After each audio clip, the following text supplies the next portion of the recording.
Hey guys, today I'm doing a limited palette challenge, which I really love to do these. I used to do them all the time and I thought it'd be really fun to revisit and kind of show you guys how they work and kind of my process when I do one, so let's get started. I went to a random generator website. There are a ton of good ones out there. So I used colormine.io, I'll put a link in the description, and I got this random palette. I was honestly pretty happy with it. I really like the colors, so I was very excited to explore. So first I got to sketching in my sketchbook. I just kind of doodled out a bunch of options, just kind of trying to see what I could come up with. The color bars, they kind of made me think of a TV, so I kind of started there. Then that kind of made me think about The Girl from The Ring, which is not a movie I've seen, but I kind of really liked the idea of her just kind of chilling and hanging out with the TV. Probably not specifically that girl, maybe there's like multiple TV demons, I don't really know. But I really liked that idea, but I wanted to just kind of go ahead and do a few more options just in case I struck on something else that I really like. That's one thing too about kind of like exploring ideas and thumbnails, is you kind of want to make sure you don't like stop too soon. Maybe you like don't come on like a really good idea that you really like. So I went ahead and did another page of sketches, and I did really like the ideas that came up on those pages too, but I was still really excited about that first idea that I had. So I decided to go with that, but I don't regret it because I might use those sketches in a later piece. So then I settled on using markers for my medium because they had that kind of bright colors that I felt like really matched the palette. I'm using a mix of prismacolor and copic markers. I have a lot of markers, but that's because I've collected them over years and years, and one time I like really randomly lucked out and found a giant box of prismacolor markers at like Staples for literally like $20. It was a very random experience. There was like 100 markers in there, so that's where most of my markers come from. That's also why a lot of them are kind of the older like branding and packaging, but they still work really well. So I was able to find the colors I needed from my old supply. I only really struggled with that yellow brown kind of color, but I just ended up layering two colors on top for not a perfect match, but still pretty close. And I also layered a dark blue and a dark gray marker over it to get a shade closer to what I wanted. Then I got to sketching. I'm using Canson 140 pound watercolor paper, 9x12, because I still have a lot of it and I want to use it up. At first I tried to freehand this TV sketch, but then I remembered that's a mistake and rulers exist, so I can learn from my mistakes, so can you. I kind of just carefully measured it out and I put it in the center of the page. I wanted to have like a retro TV look, so it's pretty square, blocky, which I felt like kind of suited the look. I don't know, I kind of can't see the ring girl coming out of like a flat screen TV. I don't know, it seems like maybe not as visually interesting. Maybe she does. I, again, have not seen the movie. Too scary by far.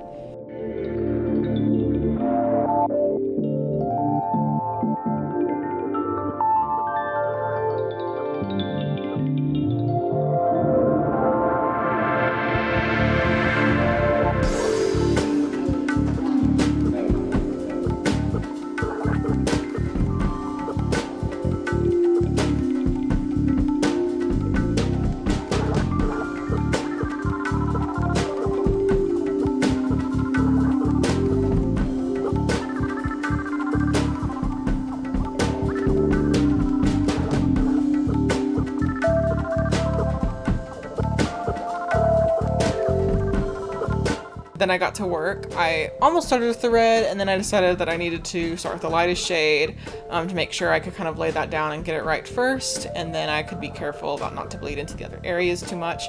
I hadn't worked with markers in a really long time, so I was already really enjoying myself. I used to do them all the time, and I forgot how much I really liked them. Then I started with the TV, and I tried to get that done. I decided to split the TV bars around her to kind of show her splitting the TV screen like open. It almost keep her from looking like she's just kind of sitting on top of the screen. I wanted to make sure it was clear she was like coming out of the TV, so.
I was trying to figure out how to communicate the sort of ridges and depths in a TV without using lines and just the color. When I'm doing a limited palette challenge, I really want to try and avoid using black lines or anything outside of the palette as much as possible. I do end up cheating a little bit later here with this piece because I think it just kind of adds to it. So that's kind of a little bit of a fudging, but I do try to avoid it where it's possible. So here I just try and use the dark blue and then the light blue, but where there's a little bit of where there needs to be some highlight, I went ahead and used the red, but I kind of split it so there would be some red on the bottom and then on the top, which I think it kind of shows the like curvature of the TV a little bit. I kind of liked how that worked here.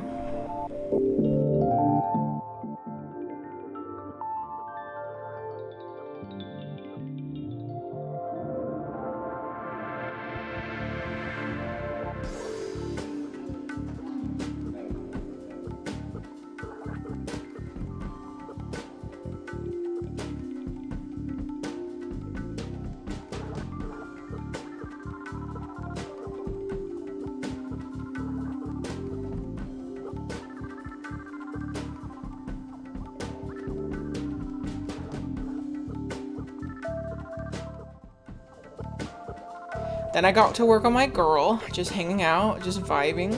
I decided to use the blue for that creepy undead look on her skin.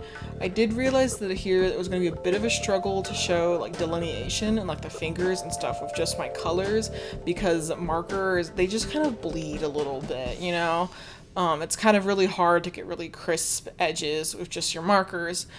So I do end up coming back later with black just for her. So I cheated a bit, but I think it serves the illustration, like I said before. So, because it kind of just really makes her stand out. So I was okay with it.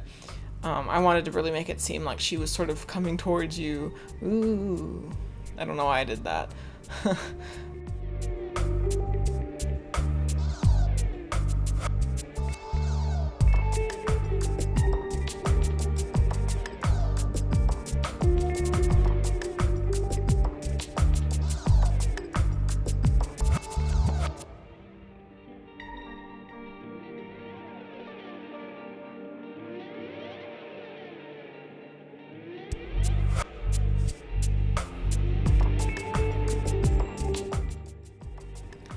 I actually really like these little buttons. They're just like a little detail and you kind of can't see them later because I add the hair on top, but they're just kind of fun and chunky. I was gonna do like a bunch of different colors, but I decided just to do like the red and like the one yellow button. So that was fun. I thought about adding an antenna too, but I wasn't originally planning for it in the composition, and I thought it would be like going off the page, and I thought that would be weird.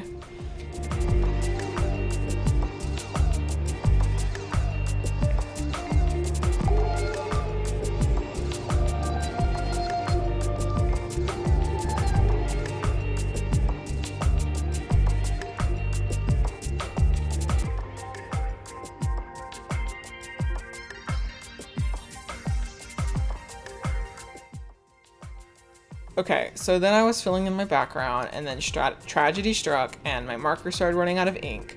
But I wasn't gonna give up. My hand was cramping so bad from scrubbing the paper, but I didn't want to change markers and have the background look uneven or weird, because even if I went over the top of it, it would be clear there was marker underneath, and then like the other marker sections wouldn't have that. So I was like, no, I can't quit. I have to do this. I managed to get down an okay coat. It's definitely still a little patchy, but I'm still pretty happy with it.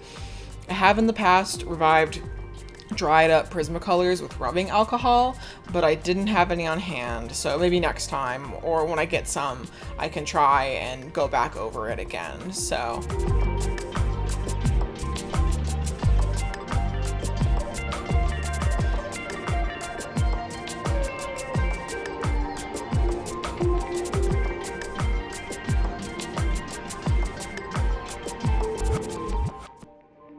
even though I knew it was cheating, her hair needed black to have that stringy, creepy look, so I used my Pentel pocket brush pen to give it that kind of stringy vibe.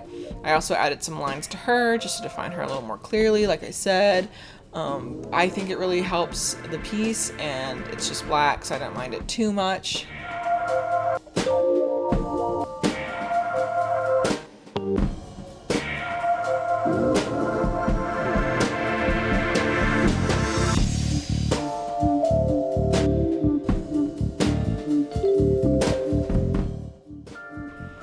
this point, I'm pretty much done, except for some finishing touches. I was really happy with how this came out. It was a lot of fun. I really liked the character. So let me know what you think, and if you're watching this, I would love to challenge you to a limited palette challenge. I think they're so much fun and really force you to think creatively about how to use the colors you're given.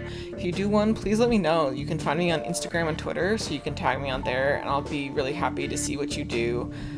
Thanks so much for watching. Bye-bye.